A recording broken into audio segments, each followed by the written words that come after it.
അതിഭയങ്കരമായ സർവ്വരാജ്യ തൊഴിലാളികൾ എന്ന് കടന്നു വന്ന് തൊഴിലാളി സംഘടന വന്നവരാണ് ഈ തൊഴിലാളിയുടെ ഇങ്ങനെ പെരുമാറിയത്.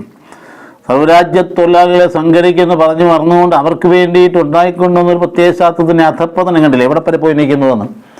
വാസ്തവത്തിൽ പ്രതികൾ ആരാ ഇവിടെ? സർക്കാർ തന്നെയല്ലേ. മെയ് 3 എന്ന് കേൾക്കുമ്പം വാസ്തവത്തിൽ ഞെട്ടലോടെയാണ് കഴിഞ്ഞ വർഷത്തെ നമുക്ക് കാണാൻ കഴിയുക. കാരണം എന്താണെന്ന് വ്യക്തമാണല്ലോ. 2022 മെയ് 3 നമ്മുടെ മണിപ്പൂരിലെ കലാപം പൊട്ടിപ്പുറപ്പെട്ടത്. വാസ്തവത്തിൽ നമ്മുടെ മാതൃരാജ്യത്തിൻ്റെ ഗാത്രത്തിൽ ശരീരത്തിലേറ്റ ഏറ്റവും വലിയ മുറിവ് ഈ അടുത്ത കാലത്ത് എന്ന് പറയാതിരിക്കാൻ വയ്യ. അത്ര ഭീകരമായ കൊടും ക്രൂരതയാണ് അവിടെ അരങ്ങേറിയതെന്ന് വാർത്തകൾ വഴി മാത്രമല്ല ദൃക്സാക്ഷികളുടെ വിവരണത്തിലൂടെയൊക്കെ നാം മനസ്സിലാക്കി. എത്രയോ 10,000-കണക്കിന് അഭയാർത്ഥികൾ വീട് നഷ്ടപ്പെട്ട് ഭവനങ്ങളില്ലാണ്ടായി ടെൻറ്റുകൾക്ക് കീഴെ ഭക്ഷണവുമില്ലാതെ ഇങ്ങനെ വല്ലാത്ത ഒരവസ്ഥയിലേക്ക് വലിച്ച് ഇഴയ്ക്കപ്പെട്ടു. ലോകത്തിൻ്റെ പല ഭാഗങ്ങളിലും നടക്കുന്നുണ്ട്. അസർബൈജാനിലെ പോലെ തന്നെ നടക്കുന്നുണ്ട്. അപ്പോൾ അവിടെ എല്ലായ്പ്പോഴും ഇങ്ങനെയുള്ള സംഭവങ്ങൾ നടക്കുമ്പോൾ കൂട്ട ബലാത്സംഗങ്ങൾ, മനുഷ്യപ്രകൃതിയുടെ അധമ വികാരങ്ങളുടെ ആവിഷ്കാരം പതിവുള്ളൊരു കാര്യമാണ്. എത്രയോ സ്ത്രീത്വങ്ങളാണ് അവിടെ വലിച്ച് കീറപ്പെട്ടത്. എന്ത് കഠിനമായ പീഡനങ്ങളാണ് അവർ നേരിട്ടത്. എത്രയോ ദേവാലയങ്ങളാണ്, ആരാധനാലയങ്ങളാണ് തകർക്കപ്പെട്ടത്. മനുഷ്യനൊരു സമാധാനവും ഒരു ആശ്വാസവും ഇല്ലാത്ത അവസ്ഥയിലേക്ക് അവർ പറയുന്നത് 53% മെയ്റ്റുകൾ, 16% കുക്കികൾ. പക്ഷെ നഷ്ടം എന്തെല്ലാം തരത്തിൽ നമ്മൾ എടുത്തു നോക്കിയാലും നഷ്ടം ക്രൈസ്തവ വിഭാഗത്തിനാണ്. പല റീസൺസൊക്കെ രാഷ്ട്രീയ ഭരണാധികാരികളും ഒക്കെ ഇതിന് വംശീയ വൈരാഗ്യം എന്നൊക്കെ പറഞ്ഞുകൊണ്ട് പറയുന്നുണ്ടെങ്കിലും 2 വിഭാഗത്തിലും പെട്ട മെയ്റ്റികളിലും കുക്കികളിലും പെട്ട ക്രൈസ്തവ സമൂഹത്തിനാണ് ഏറ്റവും കൂടുതൽ നഷ്ടം എന്നത് എല്ലാവർക്കും വ്യക്തമായൊരു യാഥാർത്ഥ്യമാണ്. അപ്പോൾ അതൊക്കെ നടന്ന രീതികൾ എന്ത് ലോകചരിത്രത്തിൽ ഒരുപാട് ക്രൂരത നമ്മൾ കേട്ടിട്ടുണ്ടെങ്കിലും ഇത്രമാത്രം ക്രൂരത അഹിംസയുടെ നാട്ടിൽ സംഭവിക്കുമോ?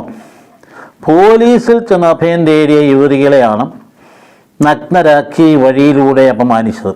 ആലോചിച്ച് നോക്കിയേ. ഭരണാധികാരികളുടെ അച്ചടക്കം പാലിപ്പിക്കേണ്ട, കുറ്റകൃത്യങ്ങൾക്ക് നടപടിയെടുക്കേണ്ട ആ പോലീസിൽ ചെന്ന് അഭയം പ്രാപിച്ച, വേറെ എങ്ങോട്ട് പോകേണ്ടി, അഭയം പ്രാപിച്ച യുവതികളെയാണ് നഗ്നരാക്കി തെരുവീഥിയുടെ നടത്തി മാനഭംഗപ്പെടുത്തിയത്. പുറത്ത് പറയാൻ പറ്റുമോ ഇതൊക്കെ അഹിംസയുടെ നാട്ടിൽ? അപ്പം അതുകൊണ്ട് ഇത് നാം വളരെ കൃത്യമായിട്ട് മനസ്സിലാക്കേണ്ട ഒരു സംഗതിയാണ്.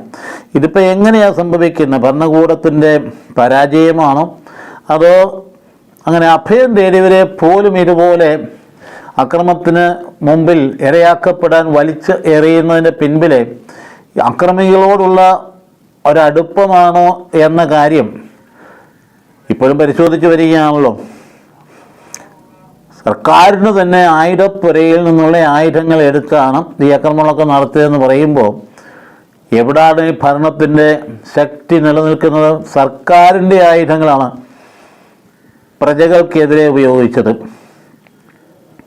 അപ്പോൾ അതൊരു പരോക്ഷ പിന്തുണയാണോ എന്ന് നമ്മൾ വിധിക്കുന്നില്ല. പഠിക്കേണ്ട ഒരു കാര്യം തന്നെയാണ്. പക്ഷപാതപരമായൊരു സമീപനമാണോ, അത് ഈ തുല്യനീതി നടപ്പാക്കേണ്ട നമ്മുടെ ഭരണഘടന അത് വലിച്ചെറിയപ്പെടുകയല്ലേ ചെയ്തത്? നമ്മുടെ ഭരണഘടന അനുസരിച്ച് എല്ലാവർക്കും തുല്യനീതി അനുവദിച്ചു കൊടുക്കുന്ന സുന്ദരമായ ഭരണഘടനയാണ്. പക്ഷെ ഇവിടെ എന്താ സംഭവിച്ചത്? എന്നിട്ടും ആ ഭരണകൂടത്തെ നിലനിർത്തിക്കൊണ്ട് പോകുന്നു എന്നുള്ളതും ഇപ്പോൾ ഈ പ്രശ്നം പരിഹരിക്കപ്പെട്ടിട്ടില്ല എന്നുള്ളതും നമ്മളെ വേദനിപ്പിക്കുന്ന ഒരു കാര്യമല്ലേ? പീഡനങ്ങൾ ക്രൈസ്തവ സമൂഹത്തെ സംബന്ധിച്ചിടത്തോളം അതിൻ്റെ ചരിത്രത്തിൻ്റെ ഭാഗമാണ്. പക്ഷേ മറ്റ് മനുഷ്യരും പീഡിപ്പിക്കപ്പെടുന്നുണ്ട്. ക്രൈസ്തവർ മാത്രമൊന്നുമല്ല, എല്ലാവരും പീഡിപ്പിക്കപ്പെടുന്നു. ഇവിടെ ഒരു ജനാധിപത്യത്തിൻ്റെ ഒരു നീതിബോധം, ധാർമ്മിക ബോധം എവിടെ നിൽക്കുന്നു? ഇരുണ്ടു തരികയിലും നമ്മുടെ സംസ്ഥാനത്താണെങ്കിൽ തന്നെയും ഈ നീതിബോധം എവിടെയാണ് കിടക്കുന്നത്? തൊട്ടടുത്ത് വളരെ റീസെൻ്റായിട്ടുള്ള സാഹചര്യം എന്താ ഉണ്ടായത്? തലസ്ഥാന നഗരിയിൽ ഒരു പാവപ്പെട്ട ഡ്രൈവർ, അദ്ദേഹം ഒരു രാത്രി പാതിരായ്ക്ക് 2:30 വണ്ടി എടുത്തതാണ്, തൃശ്ശൂർ തിരുവനന്തപുരം. അതെടുത്തിട്ട് പിറ്റേ ദിവസം രാത്രി 9 മണിക്ക് തലസ്ഥാന നഗരിലെത്തുക. എത്ര ക്ഷീണിച്ച് വിവശനായി കഷ്ടപ്പെട്ട് തൻ്റെ വീട്ടിലൊന്ന് ചെന്ന് എത്തിയാൽ മതി എന്നുള്ള ചിന്തയിൽ മനസ്സും മരവിച്ച് ഇതുപോലെ സ്ട്രെയിനുള്ള പണി എവിടെയായിരിക്കുന്നത്? ഒരേ സമയം മനുഷ്യൻ്റെ കണ്ണും മൂക്കും ചെവിയും മനസ്സും എല്ലാം ഒരുപാട് ആക്ടിവേറ്റ് ചെയ്യപ്പെട്ടെങ്കിലല്ലേ അപകടം കൂടാതെ എത്താൻ പറ്റുകയുള്ളൂ. ആർക്കും അറിയാൻ പാടില്ലാത്ത ഈ വണ്ടിയെ കയറി ഇരിക്കുന്നവർക്കെങ്കിലും മനസ്സിലാകുന്ന കാര്യമല്ലേ എന്തുമാത്രം സ്ട്രെയിനാണ് ഒരു ഡ്രൈവർ എടുക്കുന്നത്. എന്നിട്ട് എന്താ സംഭവിച്ചേ? ജനപ്രതിനിധികൾ, നഗരത്തിൻ്റെ മാതാവെന്ന് പറയാവുന്ന നഗരാധ്യക്ഷൻ എന്ന് പറയുന്ന ആൾ, ഇവരെല്ലാം പ്രൊട്ടക്റ്റ് ചെയ്യേണ്ട ചുമതലയുള്ള ആൾ, അതിനോട് ചേർന്ന് ജനപ്രതിനിധി, വാസ്തവത്തിൽ അവരുടെ തസ്തിക എന്താ? ജനരക്ഷയ്ക്കായിട്ട് ഓടിയെത്തേണ്ട ആളുകളാണ് ഇവരെ. അവരെ മാനിച്ചില്ല എന്ന രീതിയിൽ ഇടത്ത് വയസ്സോടി പെട്ടെന്ന് ഓവർടേക്ക് ചെയ്ത് മുമ്പിൽ വന്നിട്ട് സീബ്ര ലൈനിൽ തന്നെ ബസ് തടയുക എന്ന് പറയും. വളരെ ക്ലിയർ ആയിട്ടുള്ള പിക്ചറിങ് അല്ലേ CCTVയുടെ പുറത്ത് വന്നത്. എന്നിട്ട് എവിടെയാണ് എന്നിട്ട് അഭിപ്രായങ്ങൾ കേൾക്കുന്നില്ല, ചർച്ചകൾ കേൾക്കുമ്പോൾ എന്തൊരു ധാർമ്മിക നിലവാരം തകർന്ന അവസ്ഥയാണ് നമ്മുടേത്. തെറ്റല്ലേ എപ്പോഴും? ആര് ചെയ്താലും തെറ്റല്ലേ? എന്നിട്ട് ദുരാരോപണങ്ങൾ ആരോപിക്കുക, ആരോപണങ്ങൾ തെളിയിക്കപ്പെടേണ്ട കാര്യമാണ്. അത് തെളിയിക്കപ്പെടേണ്ട കൃത്യമായിട്ടുള്ള മെമ്മറി കാർഡ് CCTVയിൽ നഷ്ടപ്പെട്ടു ഇല്ല എന്നൊക്കെ പറയുമ്പോൾ നമ്മൾ ജീവിക്കുന്ന സംസ്ഥാനത്തിൻ്റെ ധാർമ്മികത അടിത്തറ നമുക്ക് പ്രശ്നം അല്ല, ഒറ്റപ്പെട്ട സംഭവമല്ല. നമ്മുടെ ധാർമ്മികതയുടെ നിലവാരം എവിടെ പോയി നിൽക്കുന്നു? ഭരണാധികാരികളെ, മനുഷ്യന് വിശ്വസ്തതാപൂർവ്വം ഭയമില്ലാതെ ഇവിടെ ജീവിക്കാൻ പറ്റുമോ? ഈ കുറ്റാരോപണങ്ങൾ നടക്കുന്ന ഏതെല്ലാം കാര്യത്തിലൊരു പാവപ്പെട്ടവനെ കുരിശിൽ കയറ്റാൻ വേണ്ടി നടത്തുന്നതിനോട് ചേർന്ന് നിൽക്കുന്ന ആളുകളെ നിങ്ങളൊന്ന് ചിന്തിച്ച് നോക്കണം. നമുക്ക് 721 രൂപ ഒരു ദിവസത്തെ ഈ കട്ടപ്പാടിന് കിട്ടുന്ന ആകെ തുകയാണ്. 10,000 ശമ്പളം വാങ്ങിക്കുന്ന ആളുകളാണ് ജനപ്രതിനിധികൾ എന്ന് പറയണം. അപ്പോഴാണ് ഈ പാവപ്പെട്ടവൻ്റെ നിലവിളിയുടെ മുമ്പിൽ നമ്മൾ ഒരു ഉത്തരവും പറയാതെ അതേ സമയത്ത് അദ്ദേഹത്തെ തന്നെ പെട്ടെന്ന് അറസ്റ്റ് ചെയ്യുകയും പോലീസുകാർ വീണ്ടും കൊണ്ടുപോയി നേരം വിളിക്കുന്നവരെ ഇരുത്തുകയൊക്കെ ചെയ്തു എന്ന് പറയുമ്പോൾ കാഠിന്യം, പീഡനം തന്നെയല്ലേ അത് പീഡനമല്ലേ? അതേ സമയത്ത് ഈ വന്ന ആൾക്കാർ ഔദ്യോഗിക വാഹനത്തിൽ അല്ലാതെ തന്നെ പ്രൈവറ്റ് വണ്ടിയിൽ വലിയ ആഘോഷം കഴിഞ്ഞ് തിരിച്ചു വന്നവരെ അവരെ ആരെയും ലഹരി പരീക്ഷണത്തിന് വിധേയമാക്കിയില്ലല്ലോ. ആരായിരുന്നു ലഹരി ഉപയോഗിച്ചിരുന്നെന്ന് എങ്ങനെ അറിയുന്നത്? അവരുടെ കാര്യത്തിൽ വരുമ്പോൾ എല്ലാം എപ്പോഴും അവർക്ക് സപ്പോർട്ട് അധികാര കേന്ദ്രങ്ങളിൽ നിന്ന്. അതേസമയത്ത് പാവപ്പെട്ട ഡ്രൈവറെ ഒട്ടനെ കൊണ്ട് ലഹരി കൊണ്ട് വിധേയരായി കഴിഞ്ഞപ്പോൾ അദ്ദേഹം ലഹരിയൊന്നുമില്ല. അവിടെ ഒന്നും സംഗതി വിലപ്പോകാതിരുന്നപ്പോഴാണ് മറ്റാരോപണങ്ങൾ കൊണ്ടുവരിക. ലൈംഗിക ചുവയുള്ള ആംഗ്യങ്ങൾ കാണിച്ചു എന്നൊക്കെ പറയുമ്പോൾ ആരത് വിശ്വസിക്കുന്ന? ഈ ബസ്സിൻ്റെ മുകളിലിരിക്കുന്ന പയ്യന് ഇതിങ്ങനെ ചെയ്യാൻ പറ്റുമെന്ന് പറയാം. എന്തൊരു കാറിനകത്തിരിക്കുന്ന ആളോട്. അപ്പോൾ അതുകൊണ്ട് ഇത് ഞാൻ വിശദീകരിക്കുകയല്ല. നമ്മുടെ രാജ്യത്തിൻ്റെ പൊതു സാഹചര്യങ്ങളിൽ ഇതുപോലെയുള്ള മുറിവുകൾ, മണിപ്പൂർ പോലെയുള്ള സംഭവങ്ങൾ നടക്കുമ്പോൾ ഏതാണ് തത്തുല്യമായ രീതി ഇവിടെ അത്ര പെട്ടെന്ന് അങ്ങനെ അങ്ങോട്ട് ചെയ്യാൻ പറ്റാത്ത രീതിയിലാണെങ്കിൽ പോലും ചില പ്രത്യേക ആശയ സംവിധാനങ്ങൾക്ക് അടിപ്പെട്ട ഇരകളായി തീർന്ന ആളുകൾ അവരെ സ്വന്തം കാര്യം അധികാരത്തിൽ വന്ന മറ്റാരെയും നോക്കേണ്ട എന്നുള്ള ഗർവിൻ്റെ ഒരു ശക്തമായിട്ടുള്ള ആവിഷ്കാരമൊക്കെ നടക്കുമ്പോൾ ഇവിടെ നീതിബോധവും സത്യവും ധാർമ്മികതയും ഒക്കെ നിലനിർത്തേണ്ട ആളുകൾ എവിടെ പോയിരിക്കുന്നു എന്ന ചോദ്യം പ്രസക്തമായൊരു കാര്യമാണ്. അപ്പം അതുകൊണ്ട് ആരെയും നമ്മൾ കുറ്റപ്പെടുത്തുന്നില്ല, ആരെയും നീതീകരിക്കുന്നുമില്ല. ഇങ്ങനെയുള്ള സംഭവങ്ങൾ നടക്കുമ്പോൾ ഉണ്ടാകുന്ന മനസ്സിൻ്റെ വിഷമതകൾ സാധാരണഗതിയിലുള്ള ഒരു വ്യക്തിക്ക് ഇവിടെ സുരക്ഷിതമായിട്ട് ജീവിക്കാൻ പറ്റാത്ത വരുന്ന ഭയം അലട്ടുന്ന സാഹചര്യങ്ങളെ അകറ്റേണ്ടതിൻ്റെ ചുമതല ആർക്കാണ്? വാസ്തവത്തിൽ പ്രതികളാരാ ഇവിടെ? സർക്കാർ തന്നെയല്ലേ. മണിപ്പൂരിലും പ്രതികളാരാ? സർക്കാർ തന്നെയല്ലേ. അപ്പം അതുകൊണ്ട് തിരഞ്ഞെടുക്കപ്പെട്ട ജനവിഭാഗത്തിൻ്റെ ഉത്തരവാദിത്വം നിർവഹിക്കപ്പെടാതെ മുൻപോട്ട് പോകുന്നത് വളരെ ശോചനീയമായ അവസ്ഥയാണ് എന്ന കാര്യം ഇവിടെ അടിവരയിട്ട് ഓർമ്മിപ്പിക്കാൻ താല്പര്യപ്പെടുകയാണ്. ആരെയും കുറ്റപ്പെടുത്തിക്കൊണ്ടല്ല ഇത് പറയുന്നത് അവസ്ഥകളെ വിശകലനം ചെയ്തുള്ള മാനുഷിക അവസ്ഥയുടെ വല്ലാത്ത അസ്വസ്ഥത നിറഞ്ഞ സാഹചര്യങ്ങളിൽ കിടന്ന് പിടയുന്നത് കൊണ്ട് പറഞ്ഞതാണ്. പാപങ്ങളുടെ കരുണ അവരെ സംരക്ഷിക്കാനുള്ള ചുമതല അത് നോക്കണേ. അതിഭയങ്കരമായ സർവ്വരാജ്യ തൊഴിലാളികൾ എന്ന് കടന്നു വന്ന് തൊഴിലാളി സംരക്ഷണം വന്നവരാണ് ഈ തൊഴിലാളിയുടെ ഇങ്ങനെ പെരുമാറിയിരുന്നു. സർവ്വരാജ്യ തൊഴിലാളികളെ സംഘടിക്കുമെന്ന് പറഞ്ഞു മറന്നുകൊണ്ട് അവർക്ക് വേണ്ടിയിട്ട് ഉണ്ടായിക്കൊണ്ടുവന്നൊരു പ്രത്യേക ശാസ്ത്രത്തിൻ്റെ അധപ്പതനം കണ്ടില്ല എവിടെ വരെ പോയി നിൽക്കുന്നതെന്ന്. അധികാരം കൈ കെട്ടിയ തൊഴിലാളി വർഗവും ഇല്ല, മുതലാളി വർഗവും ഇല്ല. ഒപ്പം തന്നെ നമുക്ക് സ്വന്തം കാര്യം എന്നുള്ളതിനപ്പുറത്തേക്ക് മറ്റൊരു കാര്യമില്ല എന്നുള്ളതിന് അധപ്പതനത്തിൻ്റെ അങ്ങേയറ്റമല്ല ഇത്. പോട്ടെ, ഞാൻ അവിടുന്ന് നമ്മുടെ ഇന്നത്തെ വിഷയത്തിലേക്ക് കടക്കുക. ഇന്നത്തെ വിഷയം അതായത് അബ്രഹാമിന് നൽകിയ വാഗ്ദാനം വീണ്ടും അപകടത്തിൽപ്പെടുന്ന സാഹചര്യങ്ങളൊക്കെയാണ്. ജീവിതത്തിൽ മുമ്പോട്ട് പോകുമ്പോൾ നമുക്ക് എപ്പോഴും അപകടങ്ങൾ നേരിടേണ്ടതായിട്ട് വരും. ഈ ജെറമിയായുടെ പുസ്തകത്തിൻ്റെ 18-ാം അധ്യായം നിങ്ങൾ പരിചയിച്ചിട്ടുണ്ടെങ്കിൽ എടുത്ത് നിങ്ങൾ വായിച്ചു നോക്കുന്നത് നല്ലതാണ്. പ്രവാചകന് ദൈവം പറഞ്ഞു, നീ കൊശവൻ്റെ വീട്ടിലേക്ക് ചെല്ലാൻ പറയും.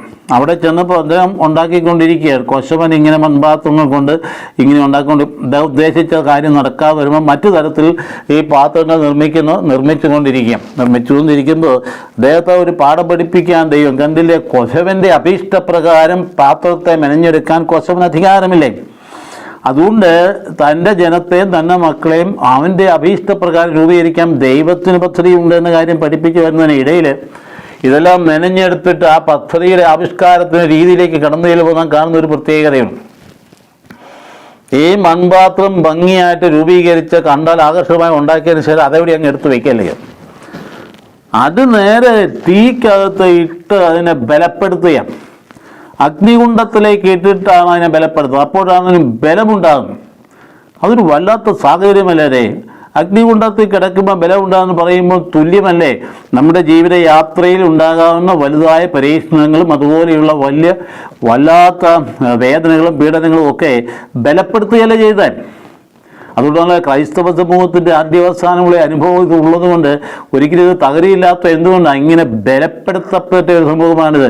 അഗ്നികുണ്ഡത്തിൽ നിന്ന് ബലപ്പെടുത്തപ്പെട്ട ദൈവത്തിൻ്റെ ജനമാണിത്.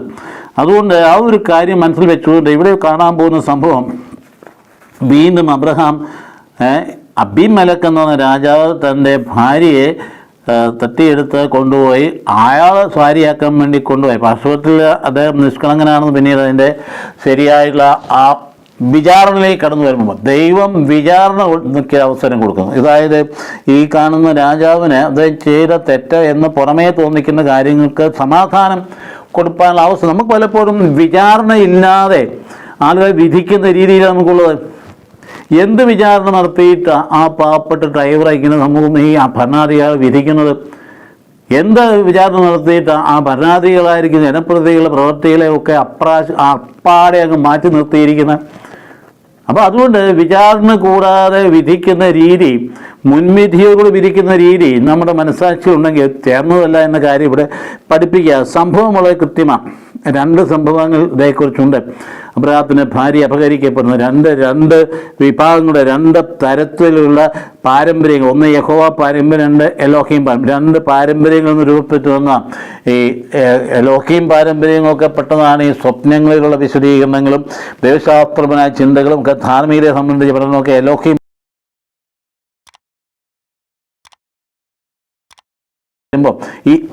ഇതെന്താന്ന് നമ്മൾ ചോദിക്കരുത്. നമ്മൾ പഠിച്ചിട്ടുണ്ട് വിശുദ്ധ ഗ്രന്ഥ രൂപീകരണത്തിൽ 4 പാരമ്പര്യങ്ങൾ ഉച്ചാരണത്തിലുണ്ട്. യഹോവ പാരമ്പര്യം, എലോഹീം പാരമ്പര്യം, നിയമാർത്ഥന പാരമ്പര്യം, പ്രീസ്ലി പാരമ്പര്യം. അപ്പോൾ അത് ആവർത്തിക്കുന്നു എന്ന് കാണുമ്പോൾ അതിൻ്റെ അർത്ഥം ഒരു പാരമ്പര്യം വ്യത്യസ്തമായ മറ്റൊരു പാരമ്പര്യത്തിൻ്റെ ആവിഷ്കാരം കിട്ടി അതേപടി സൂക്ഷിച്ചു വെച്ചിരിക്കുന്നു എന്നാണ്. അപ്പോൾ അതുകൊണ്ട് വളരെ അദ്ദേഹം അബ്രഹാത്തെക്കുറിച്ച് ഇവിടെ പറയുന്നത് പരദേശിയായിരുന്നു. കെരാർ എന്ന ഭാഗത്ത് ജീവിക്കുമ്പോൾ കെരാർ നിയമാവർത്തന പുസ്തകത്തിൻ്റെ 26 അധ്യായത്തിൻ്റെ 5-ാം വാക്യത്തിൽ നമുക്ക് കാണാൻ സാധിക്കും, എൻ്റെ പിതാവ് പരദേശിയായിരുന്നു എന്ന് വളരെ കൃത്യമായിട്ട്. അദ്ദേഹം ഒരു സ്വന്തം നാടില്ലാതെ അലഞ്ഞു നടന്നിരുന്ന ഒരു അറമായനായിരുന്നു എൻ്റെ പിതാവ് എന്ന് അവിടെ പറയും. അലഞ്ഞു നടന്നിരുന്ന ഒരു അറമാനായിരുന്നു എൻ്റെ പിതാവ്. എന്നിട്ട് ഒരു പ്രാർത്ഥനയാണ്. ചുരുക്കം പേരോടെ അവൻ ഈജിപ്തിൽ പോയി പാർത്തു. ഈജിപ്തുകാർ ഞങ്ങളെ പീഡിപ്പിച്ചു. അവർ ജനവുമായി താതാത്മ്യപ്പെടുത്തിക്കൊണ്ടാണ് ഞങ്ങൾ ദൈവമായ കർത്താവിനെ വിളിച്ചപേക്ഷിച്ചു. കർത്താവായിട്ട് ഞങ്ങളുടെ സ്വരം കേട്ടു. ഞങ്ങളെ ഇങ്ങോട്ട് കൂട്ടിക്കൊണ്ടുവരികയും ഈ പ്രദേശം നമുക്ക് നൽകുകയും ചെയ്തൊന്നും നിയമാവർത്തന പുസ്തകത്തിൽ 26-5 പ്രശ്നം. അപ്പോൾ അതുകൊണ്ട് അലഞ്ഞു നടന്നിരുന്ന ഒരറമായനായിരുന്നു ഞങ്ങളുടെ പിതാവ് അബ്രഹാമിനെ കുറിച്ച് പറയും. ഇവിടെ ആദ്യം അത് പറയണേ പരദേശിയായി. അപ്പോൾ അതുകൊണ്ട് ഗരാർ എന്ന് പറയുന്ന സ്ഥലത്ത് അദ്ദേഹം താമസിക്കുകയാണ്. അവിടെയാണ് അവിടുത്തെ രാജാ അബീമേലെക്ക് അദ്ദേഹം ആദ്യത്തെ ചെയ്യുന്ന മറ്റു വളരെ സുന്ദരിയാണ് ഈ സ്ത്രീ. രാജാവിയുടെ അധികാരമുള്ളതാണ്. അപ്പോൾ ഇവനെ ഈ ഭാര്യയെ അങ്ങോട്ട് കൊണ്ട്, അപ്പം അബ്രഹാം നേരത്തെ പറഞ്ഞായിരുന്നു നമ്മൾ പുറത്ത് ചെല്ലുമ്പോൾ സാറായോട് പറഞ്ഞൊരു കാര്യം ചെയ്യണം, നീ എൻ്റെ സഹോദരിയാണെന്ന് പറഞ്ഞു, അല്ലെ എന്നെ കൊന്നിട്ട് നിന്നെ കൊണ്ട് പോകും. വാസ്തവത്തിൽ അർത്ഥ സഹോദരിയാണ് താൻ. സ്വന്തം അപ്പന് മറ്റൊരു സ്ത്രീ ജനിച്ചയാളാണ് സാറ എന്ന് പറയും. അപ്പം അതുകൊണ്ട് അർത്ഥ സഹോദരിയാണ്. പക്ഷേ എന്നിട്ട് ഇവിടെ പറഞ്ഞതിൻ്റെ ഉദ്ദേശം ഇതാണ്, സ്വാർത്ഥതയാണ്.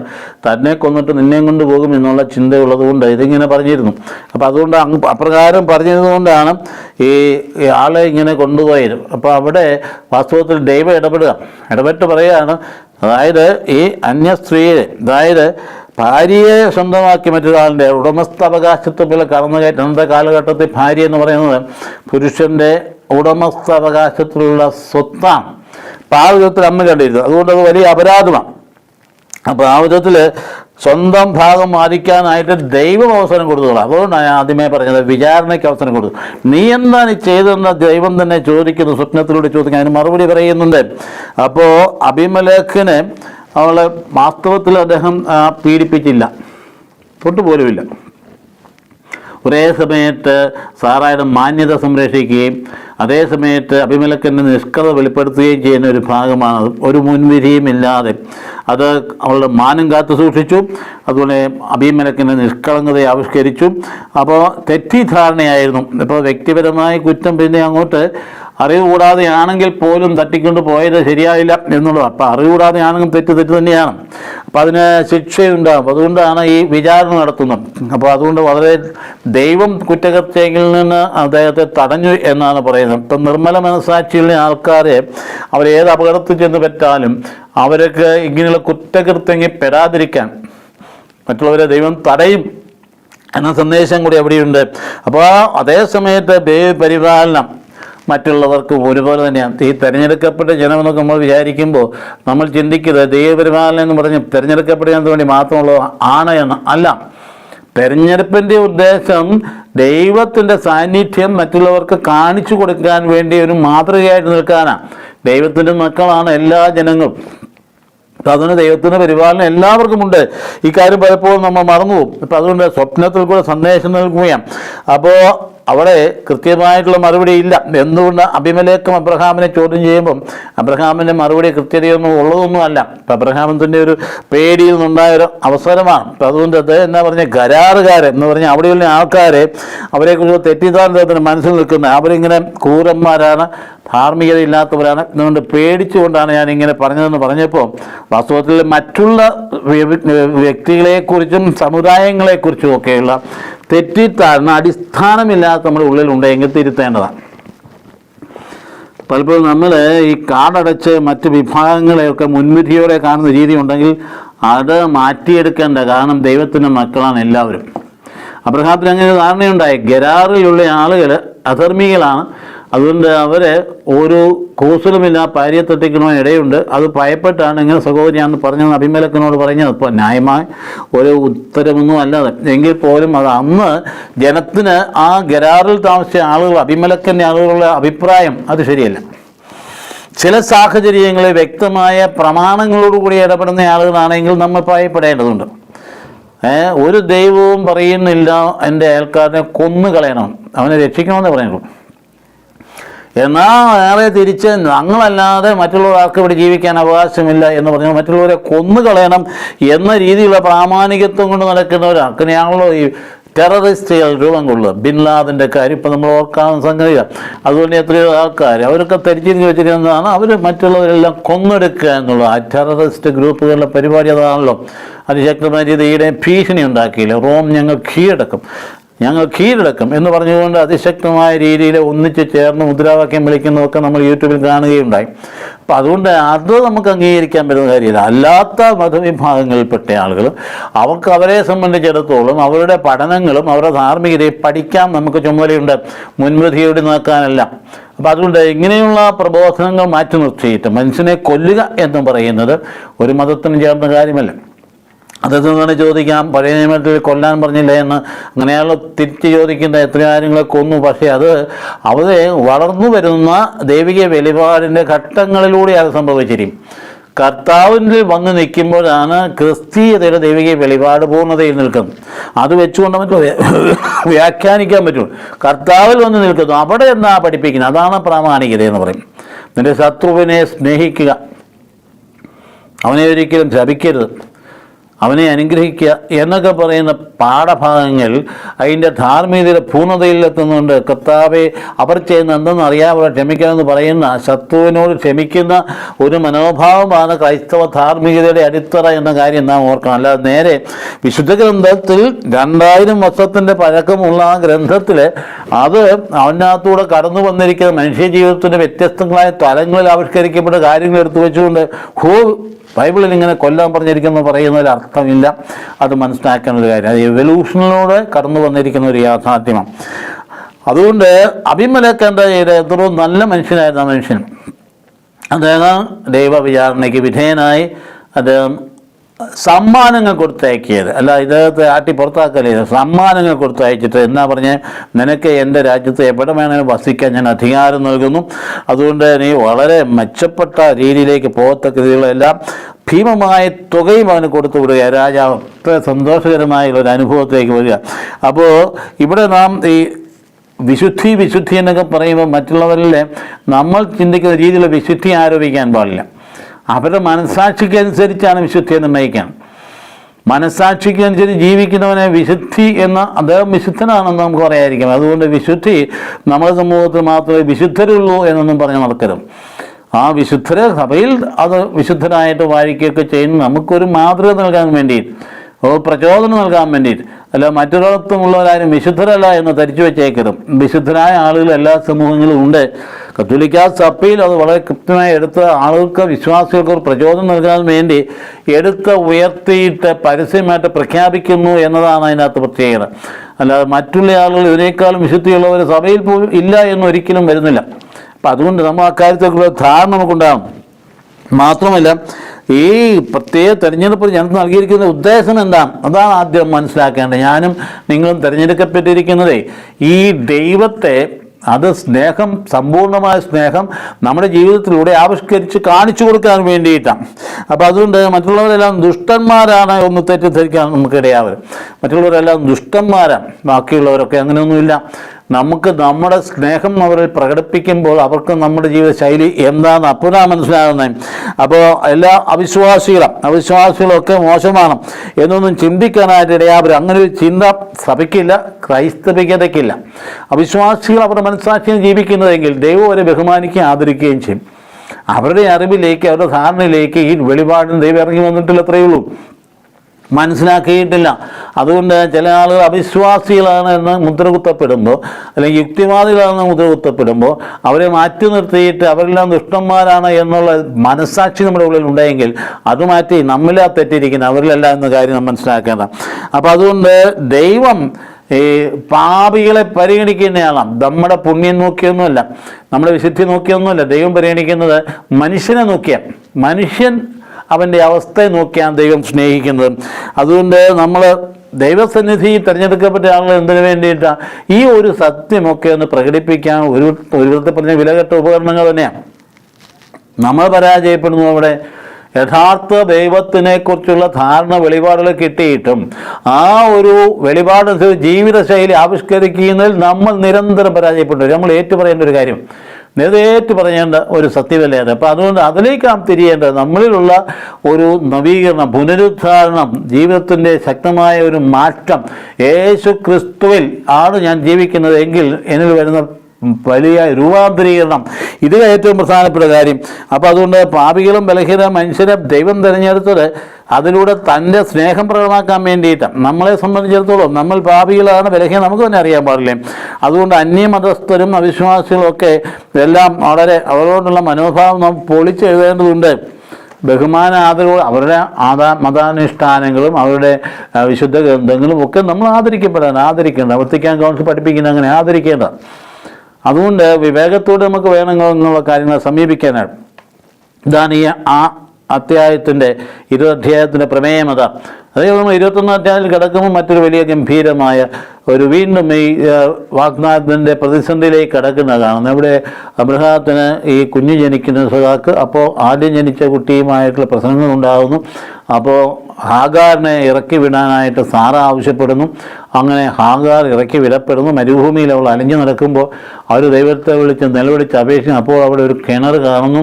അപ്പോൾ അവളിൽ നിന്നും ഒരു ജനത ഉണ്ടാകുന്നു, വാഗ്ദാനം കൊടുക്കുന്നു. അങ്ങനെയുള്ള കാര്യങ്ങളൊക്കെയാണ് അടുത്തത് വരാൻ പോകുന്നത്. ദൈവം ആരെയും ഉപേക്ഷിക്കുന്നില്ല എന്ന് പഠിപ്പിക്കുന്ന കാര്യം കൂടിയാണ്. അതായത് വാഗ്ദാനത്തിന് പുത്രൻ തന്നെയാണ് അവകാശം. അപ്പോൾ 21 അധ്യായത്തിലേക്ക് കിടക്കുമ്പോൾ നാം കാണുന്നത് വാഗ്ദാനം പൂർത്തിയാക്കപ്പെടുന്ന തുടക്കം അവിടെ കാണുന്നുണ്ട് ഇസഹാക്കിൽ. അപ്പോൾ അങ്ങനെ ദൈവം കുഞ്ഞ് ജനിച്ചു കഴിയുമ്പോൾ ഇസഹാക്ക് എന്ന പേര്. ഇസഹാക്ക് എന്ന് പറഞ്ഞ വാക്കിൻ്റെ അർത്ഥം ദൈവം പുഞ്ചിരിക്കുന്നു എന്നാണ്. അതാണ് ദൈവം നിൻ്റെ മേൽ പുഞ്ചിരിക്കുന്നു, അതാണ് അതിൻ്റെ അർത്ഥം. അതാണ് ഇസഹാക്ക് ഇയേൽ. ആ ഇസഹാക്ക് ഇയേലിൻ്റെ ഇയേൽ എന്ന് മറ്റേ ഇസഹാക്ക് അവൻ പുഞ്ചിരിച്ചു എന്നാണ് വാക്കിൻ്റെ അർത്ഥം. എന്ന് പറഞ്ഞാൽ ആ പുഞ്ചിരിക്ക ദൈവശാസ്ത്രം ഒരുപാട്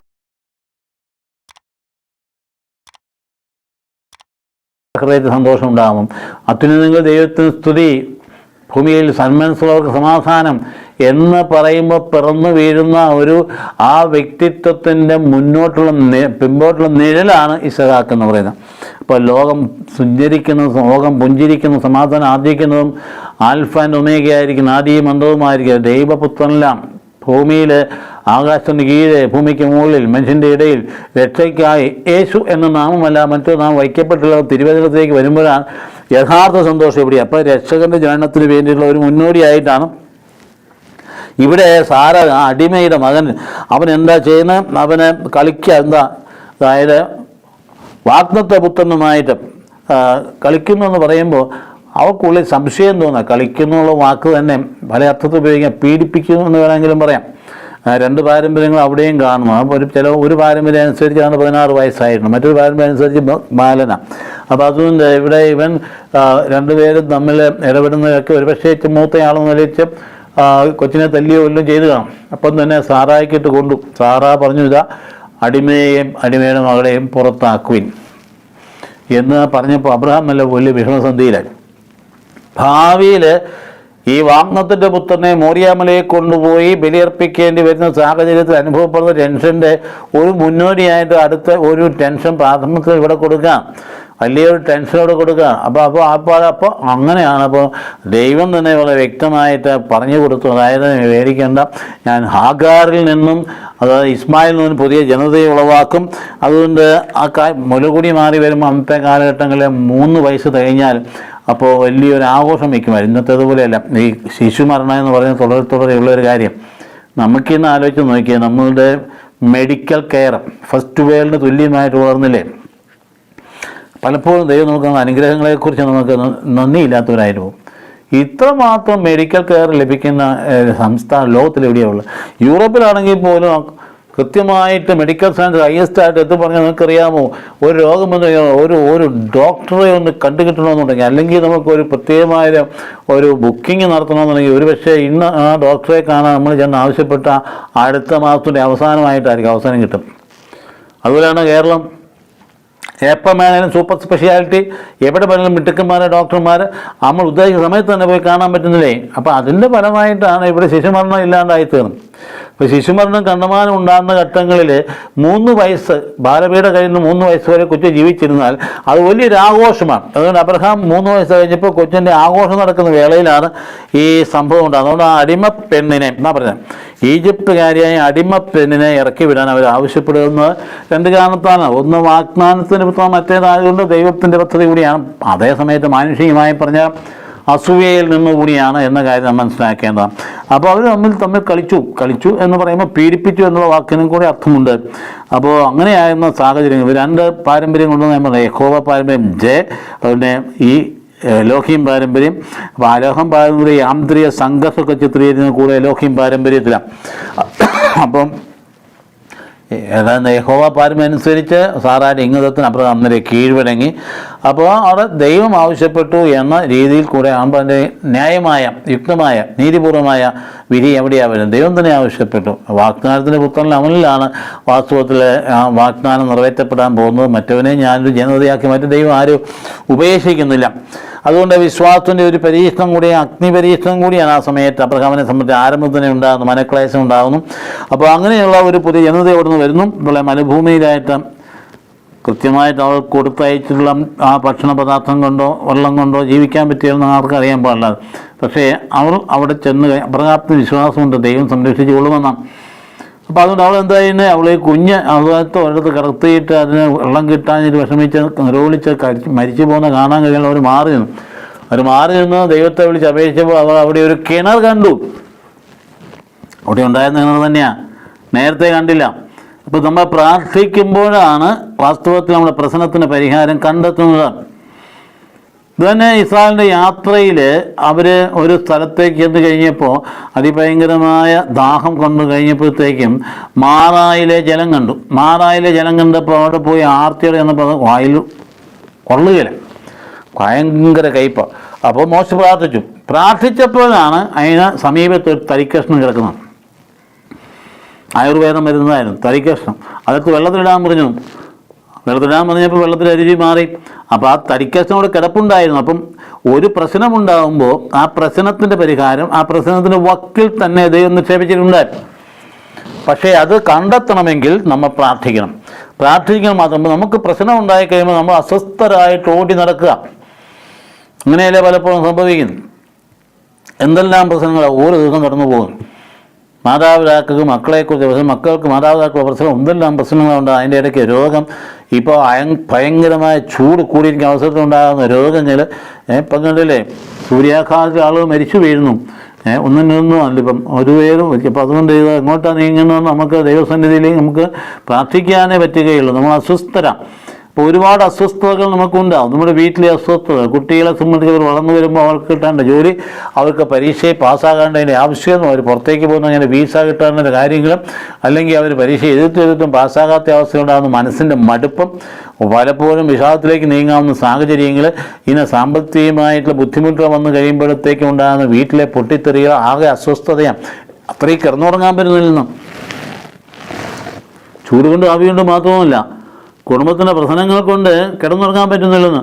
അപ്പോൾ അങ്ങനെ നമ്മൾ ഭയങ്കരമായ അസ്വസ്ഥതയില്ല. ഈ അസ്വസ്ഥതയെ പരിഹരിക്കാനുള്ള മാർഗം ഇതാണ്. ആ അസ്വസ്ഥതയെ പരിഹരിക്കാനുള്ള മാർഗം ദൈവത്തോട് നിലവിളിച്ച് അപേക്ഷിക്കണമെങ്കിൽ വിശ്വാസം വേണം. ആ വിശ്വാസം എന്ന് പറയുന്നത് ഒരു ദാനമാണ്, ഒരു ഗിഫ്റ്റാണ്. വിശ്വാസം എന്ന് പറയുന്നത് നമ്മുടെ ആത്മാവ് ദൈവത്തിൻ്റെ ആത്മാവുമായിട്ട് ബന്ധപ്പെടുന്നതാണ് വിശ്വാസം. അതുകൊണ്ട് നമ്മുടെ ഹൃദയത്തിലേക്ക് ദൈവത്തിൻ്റെ ആത്മാവ് കടന്നു വരുമ്പോഴാണ് നമുക്ക് വെളിച്ചം കിട്ടുന്നത്. ഇതൊക്കെ പ്രാക്ടിക്കലായിട്ടുള്ള കാര്യങ്ങളാണ്. അല്ല ഇതിനകത്തും വലിയ തത്വങ്ങളൊന്നുമല്ല, അല്ലെങ്കിൽ നമുക്ക് മനസ്സിലാകാത്ത നിഗൂഢ കാര്യങ്ങളുമല്ല. അത് വലിയ ഭയങ്കര ഫിലോസഫിയൊന്നുമില്ല. ഈ പ്രാക്ടിക്കൽ ഒരു കാര്യമാണ്.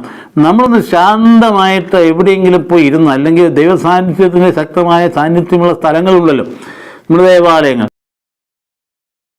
ഇരിക്കുമ്പോൾ നമ്മുടെ ആത്മാവിലേക്ക് ദൈവത്തിൻ്റെ ആത്മാവ് കടന്നു വരുമ്പോൾ അവിടെ വലിയൊരു പ്രകാശം ഉണ്ടാകും, ഭയങ്കരമായ പ്രകാശമുണ്ടാകും. ആ പ്രകാശം പ്രശ്നത്തിന് പരിഹാരം അവിടെ തെളിയിച്ച് കാണിക്കും. ധീരമായിട്ട് എണീറ്റ് പോകാനും ആ വഴിക്ക് നീങ്ങാനും പറ്റും. അതുകൊണ്ട് ഈ പറയുന്ന മാറായിലെ ജലത്തിൻ്റെ സമീപത്ത് ഈ വലിയ തടിക്കഷ്ണം കിടന്നത് അതിനു മുമ്പ് കണ്ടില്ലല്ലോ, ആരും കണ്ടില്ല. ഇതിന് കൊള്ളാവൊന്നും കണ്ടില്ല.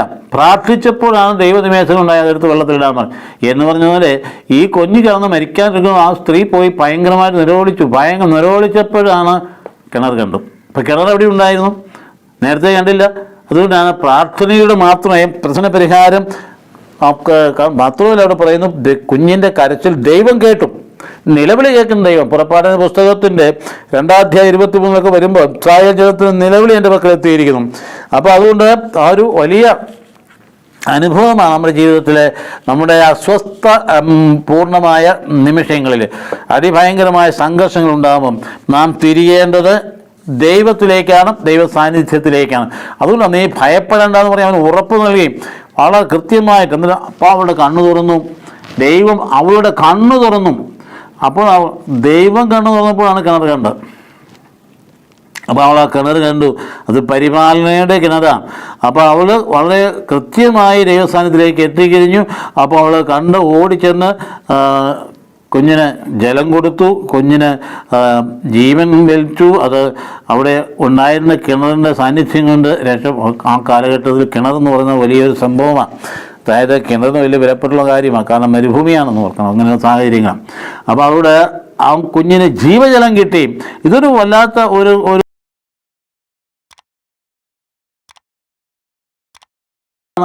ഈ ജീവജലമാണ്. അപ്പം ആ ജലത്തിന് ഒരു ഭൗതികാർത്ഥം മാത്രമല്ല ഉള്ളത്. ആർക്കെങ്കിലും ദാഹിക്കുന്നെങ്കിൽ എന്നിൽ നിന്ന് കുടിക്കട്ടെ എന്ന് പറഞ്ഞത് ഏത് ജലമാണ്?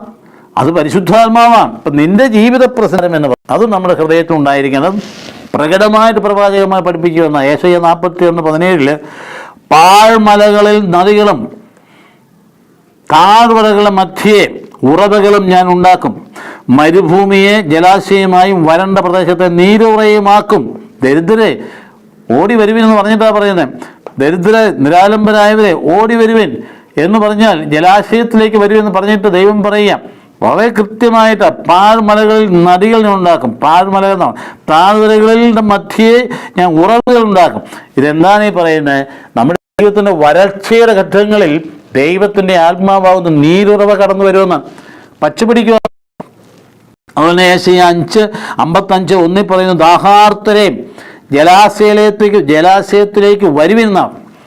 ജലാശയത്തിലേക്ക് വരുവിൻ.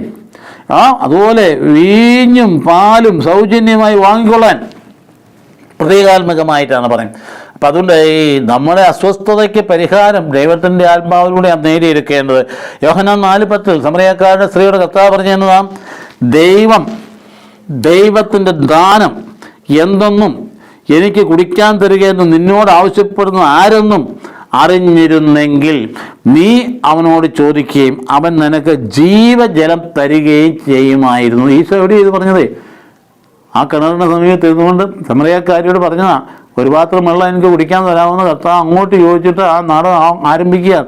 അവിടെ അങ്ങോട്ട് ചോദിച്ചു കഴിയുമ്പോൾ അവൾ പെട്ടെന്ന് അയ്യോ ഭയങ്കരമായി അപ്സെറ്റായി. കാരണം ഒരു യഹൂദ റബി എന്നോട് വെള്ളം കുടിക്കാൻ ചോദിക്കണം. നമുക്ക് ചോദിക്കുന്ന ആൾ അയ്യോ നീ യഹൂദനായിരിക്കണം കുടിക്കും. ചോദിച്ചപ്പോഴാണ് ഈ പറഞ്ഞത്, നിന്നോട് ചോദിക്കുന്ന ആരെന്ന് നീ അറിഞ്ഞിരുന്നെങ്കിൽ, നിനക്ക് തരാനിരിക്കുന്ന എന്ന് മനസ്സിലാക്കിയിരിക്കും. ജീവൻ്റെ ജലമാവും നിനക്ക് തരുമായി എന്ന് പറയുന്ന മനോഹരമായ ഭാഗം. അതുകൊണ്ട് കൂടാരത്തിരുന്നാളുടെ ഒന്നും